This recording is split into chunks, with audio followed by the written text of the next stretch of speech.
Hello and welcome to Newsmakers for this Tuesday, December 17th, 2024. I'm Louie Butko, and on today's show, we're taking a little bit of a look back at some of the biggest Canadian media stories of the past year while looking ahead to 2025. And to do that, I'm pleased to welcome on the show editor of MediaPolicy.ca. He's also the author of the book Canada versus California, How Ottawa Took on Netflix and the Streaming Giants, which maps out the ongoing battle to create and promote Canadian content and the digital revolution that has made it less visible than ever. It's available now at Indigo and on Amazon, and I'm very pleased to be joined by Howard Law. Howard, thank you so much for making the time here today. Let's talk about that book of yours. It seems like it's a tall task, Canada versus California.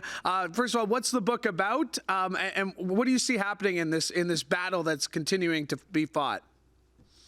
Well, it's a long battle that's been fought for decades, and it's become even more challenging for fans of Canadian content and local news since the advent of the internet.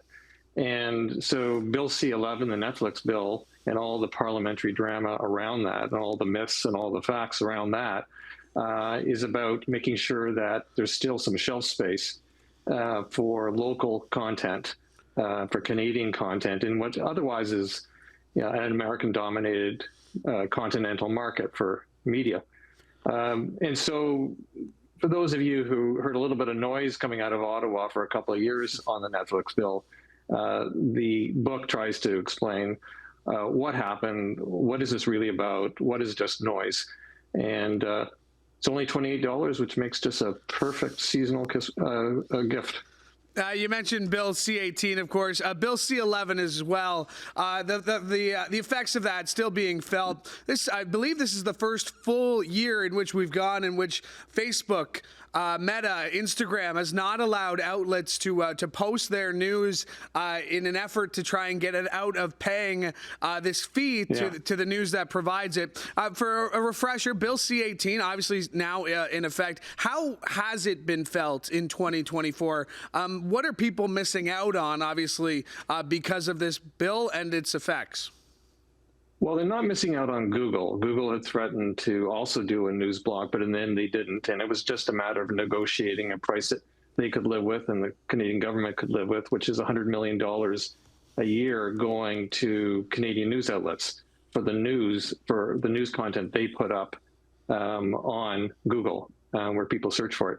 On the Meta side, Meta has had second thoughts about paying for news, which they agreed to do in Europe and they agreed to do in Australia.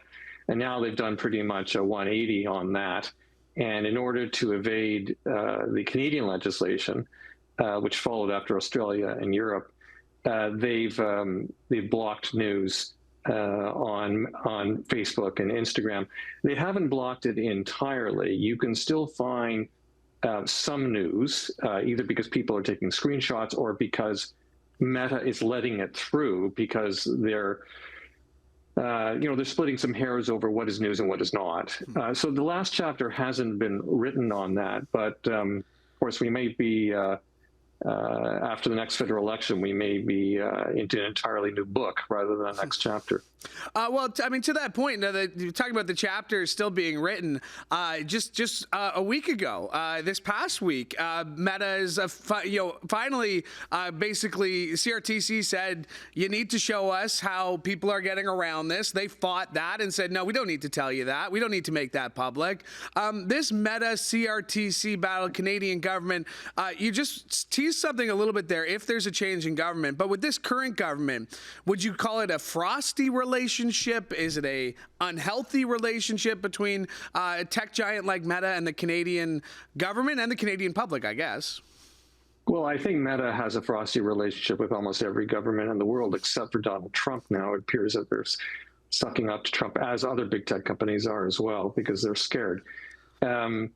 But in terms of the relationship with the Canadian government, the Facebook and Mark Zuckerberg started saying to Canada a couple of years ago, we just won't pay. And their only way of getting out of paying was to block news and therefore say that they didn't have anything to pay for. And, a lot of people have felt that given that social media platforms are the second most likely source of news for Canadians after television, that was a big deal in terms of people's access to news. Now, there are all lots of other ways to get news, thankfully, for now. But I think that the bad blood between Meta and the government or many other governments in the world is not going to change quickly. What are some of the consequences of people maybe thinking they're getting news from Facebook or Meta? Maybe that, like you said, maybe that's their main source of information. But when, articles from established news organizations like HCH or CTV that go through rigorous vetting processes. There's legal consequences to what we say and what we put out there on the air as a news organization. What are the consequences to Canadian consumers using Facebook and Meta if they're not getting these peer-reviewed, legal vetted stories on their platforms? Well, you know what that is. It's fake news, or the danger of fake news or misinformation, or just grossly biased news. The advantage of what professional news journalism has to offer is the discipline of journalism and the presentation of facts free of bias as possible as that is in any human endeavor. The social media platforms are owned by a variety of mostly American, also Chinese owners, and they are essentially advertising companies. That's how they make their money, by ad revenue that's generated by content. They're not especially picky, nor about content, nor do they adhere to any kind of journalistic standards. So that's not their fault. That's their business. But as long as they're letting through some pretty questionable content masquerading as news, it's all the more important, and especially in a country like Canada, which is a small country, that professional journalism survives and thrives. Howard, we are very likely heading towards a provincial election here in Ontario, a federal election coast to coast, and media literacy seems to be a bit of an issue right now. And because of things like fake news on Facebook or YouTube algorithms that continue to pump out very specific videos that they think you're going to like, how can we be more media literate in 2025? What are some things that we can look for when it comes to election news to make sure we're getting as unbiased as it comes information and well-informed information? Well, I think for adults, people who are already voters, I think it's very important for people to look for the branding of the news source. What news outlet is putting this out? Do you trust them? Do they have a track record that deserves that trust? That's really important. But media literacy is also a sort of long-term project. Now we know that young people, by which I'm saying the teens and 20-somethings, turn to TikTok for a lot of content, including news. And so it's important to educate young people, and even younger than young people, the kids, about what journalism is and basically media literacy. Canada no Canadian government has really taken media literacy very seriously. I noticed that the Australians now are making a big push on funding media literacy. We have 13 different jurisdictions in Canada, including, of course, the provinces who are responsible for education. And I think one of the more important issues that we don't pay enough attention to is a national program of digital literacy. You mentioned the Australias, and even as recently, I believe it was last week, a few weeks ago, instituting a ban on social media for all users under the age of 16. And again, working with social media companies to make sure that ban can be enforced, moving forward. You mentioned TikTok. That's something that's been in the headlines a lot in the past year. And again, even this week, the Supreme Court in the U.S. is talking about TikTok. In Canada, the Supreme Court getting involved, TikTok issuing a challenge. How do you see TikTok being a headline in 2025? Where does that go with all these governments try to fight for its ownership and the distrust of the Chinese company ByteDance? Yeah, I don't know. Everything that's going to happen is going to happen south of the border. We're going to end up doing whatever the Americans do. I think that's likely, and not necessarily a bad thing, although I'd like to see what they're going to do first. I don't think that this ban goes into effect. This ban was on TikTok, not only the company, but their app is in the United States. We haven't banned the app, not yet.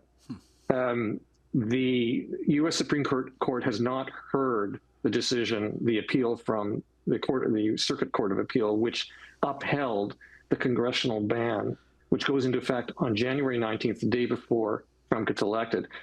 Trump, has been all over the map on TikTok, and so it makes for a fairly unpredictable future for that app and that ban. And of course, everybody's operating in the dark about how serious are the national security concerns that both the Americans and the Canadians and other countries are citing about the Chinese-owned TikTok, which is owned by ByteDance, which is a Chinese company. Mm-hmm.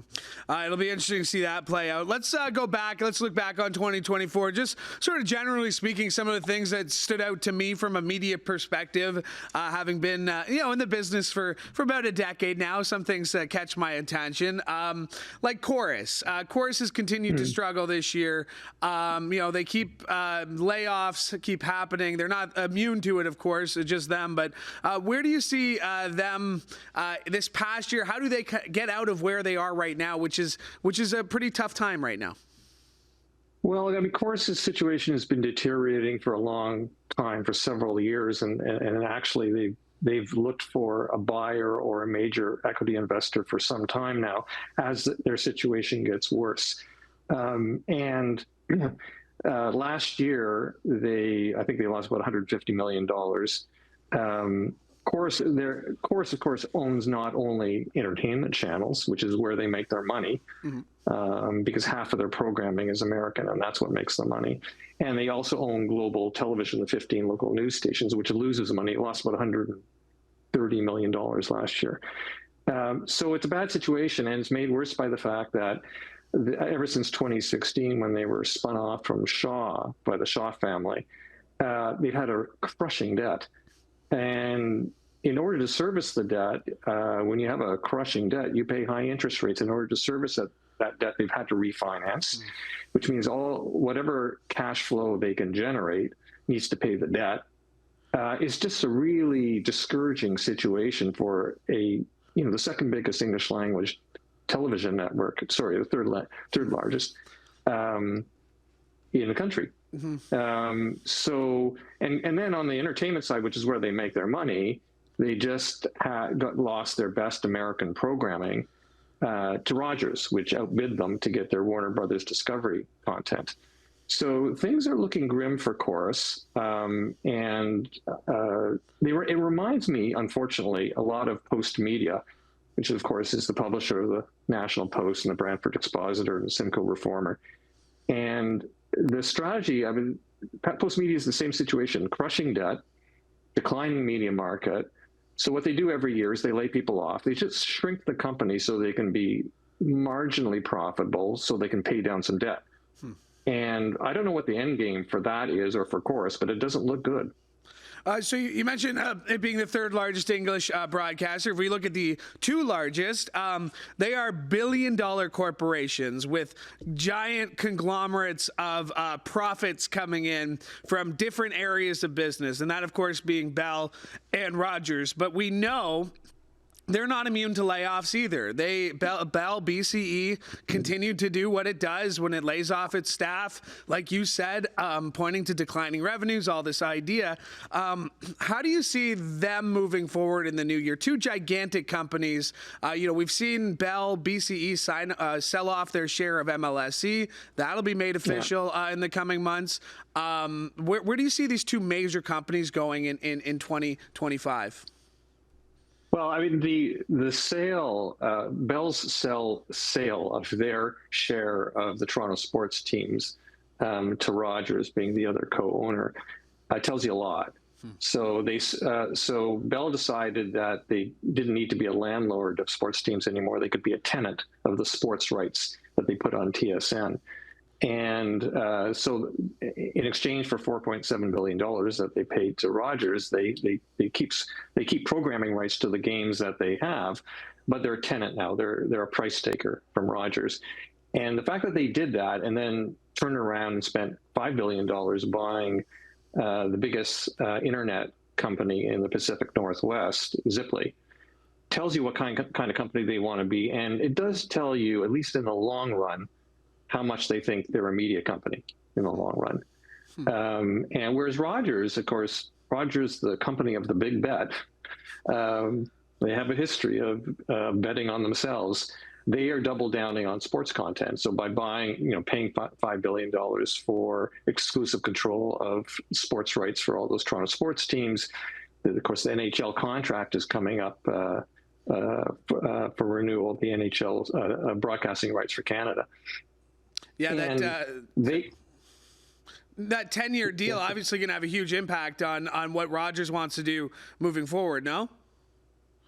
Well, yeah, and the thing is that they're going to be competing against Amazon and the other U.S. streamers who are getting very interested in sports programming. Now, I don't know that Amazon and Apple have an appetite for taking the entire Canadian national NHL sports contract away from Rogers, but they might want to bid on some games, and the NHL would love to take advantage of that. They love having multiple bidders for their games. So Rogers, they're betting, they're betting on themselves. They're betting on sports. They're essentially a sports broadcasting company, and now that they swallowed Shaw and they're a bigger company, they might have the heft to pull it off. That's one of the stories we're going to follow in the next year or two. Should be interesting. Another story we'll be watching moving forward will be, all this talk. Pierre Poilievre yesterday was named the Canadian Press Newsmaker of the Year. Canadian Press wire copy calling him the Prime Minister in waiting. A lot of people would agree with that based on the polling numbers right now. Pierre Poilievre has not been shy about how he feels about Canada's national broadcaster, that being the CBC. If I was working at the CBC right now, how nervous would I be about a Pierre Poilievre prime ministership in 2025? Well, very, because I think he's serious, and he's serious about shutting down all the English language services of the CBC. And that is, the CBC has probably about 3,000 journalists, 2,000 on the English side. And we probably have about 9,000 journalists in Canada. So right away, you're reducing your news gathering capacity for Canada by about 25%. He's also, it's not just the CBC he's been talking about, he's also been talking about pulling all the government support for private media, particularly print media, text-based journalism. That'll be hundreds of more layoffs in addition to the hundreds we might get anyway. So, here's a situation where, Canada, with possibly Pierre Poilievre as the tip of the spear, we're going to be headed into this protracted trade war with a president who's essentially an economic terrorist. He's prepared to abrogate the trade deal with 25% tariffs just to get what he wants. And we're going to head into a battle like that with half of our own news journalism speaking to Canadians gone. It'll be like fighting a trade war with one hand behind our back. It's a very concerning scenario. What supports would you like to see? It doesn't sound like you mentioned, the print journalism, that being the local investments that the local journalism, investment fund that the government has put out there that helps newspapers hire reporters. What would you like to see in 2025 for a healthier, more robust Canadian journalism scene? Well, I think it's important to keep the programs going that we have. The main program is essentially a per journalist subsidy paid by the government. Has been under fire a lot, but it is the most efficient way of guaranteeing that money that goes to journalism ends up with content on the screen or on your tablet. The other thing that hasn't been explored yet, and the idea is getting traction in the United States where they don't have any of these programs that we have, is to do what is essentially a advertising subsidy. So a subsidy paid by the government to advertisers, or like not a full subsidy, but an incentive to put their ads in local television or local media, because that is where the biggest problem is in terms of the sustainability of Canadian media. We have lots of coverage of national news, and hopefully we always will, but it's kind of the Alamo of the news journalism industry that is covering Ottawa. What we really have to worry about is the declining news capacity to cover what's going on provincially, regionally, locally in the community. And because when we lose that kind of journalism, and we've been losing that we've been tracking the closing of news outlets now for 15 years, and it's pretty steady. When we lose that, what do people do if they've lost their television, their radio, or their newspaper? They go to social media, and we know what the quality of the content is there. Absolutely hit and miss, and more miss than hit. So these programs are really important to maintain and to experiment with. Provided the bottom line is to sustain Canadian media and not defund it. Well put. Howard, always appreciate your insights. Thank you so much for making the time today. I really appreciate it. Good to be back. Thank you for having me. Awesome. That is Howard Law. You can find him at MediaPolicy.ca, and make sure you pick up his new book, Canada versus California, wherever you get your favorite books, available at Indigo and on Amazon. I want to thank Howard for joining me today. I want to thank Laura Brody for directing today's episode. And while you're here, make sure you like and subscribe to CHCH Podcast. You never miss an episode of this show or any of the other great shows we have for you, including Sportsline with Bubba O'Neill. But yesterday, it was Sportsline with Andrew Damelin and McMaster basketball coach Patrick Tatum. So go check that out. One more time, thank you for joining us. From all of us here at CHCH, I'm Louie Butko. Have a great day.